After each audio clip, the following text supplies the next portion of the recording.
আইসল্যান্ডে মশার দেখা, শেষ মশামুক্ত দেশের দুর্গও ভাঙল। আইসল্যান্ড মনিটরের এক প্রতিবেদনে জানানো হয়, চলতি বছরের 16 থেকে 18 অক্টোবরের মধ্যে বিয়র্ন হিয়ালতাসন নামে এক ব্যক্তি তার বাগানে 3টি মশা দেখতে পান, 2টি স্ত্রী ও 1টি পুরুষ। বিষয়টি জানানো হলে আইসল্যান্ডিক ইনস্টিটিউট অব ন্যাচারাল হিস্ট্রির কীটতত্ত্ববিদ ম্যাথিয়াস আলফ্রেডসন নিশ্চিত করেন মশাগুলো কুলিশেটা অ্যানুলাটা প্রজাতির। এই ঘটনা দেশটির বিজ্ঞানীদের মধ্যে কৌতূহল সৃষ্টি করেছে, কারণ আইসল্যান্ড এতদিন মশামুক্ত ছিল। বিজ্ঞানীদের ধারণা, আইসল্যান্ডে মশার স্থায়ী বসবাস না হওয়ার প্রধান কারণ এর অনিয়মিত জমা গলা ফ্রিজ থ জলবায়ু চক্র।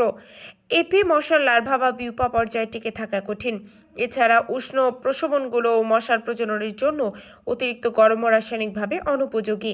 যদিও মশা বিমানের মাধ্যমে আইসল্যান্ডে পৌঁছাতে পারে, বিজ্ঞানীরা এখনও নিশ্চিত নন যে এই নতুন মশাগুলো সেখানে বংশবিস্তার করতে পারবে কিনা।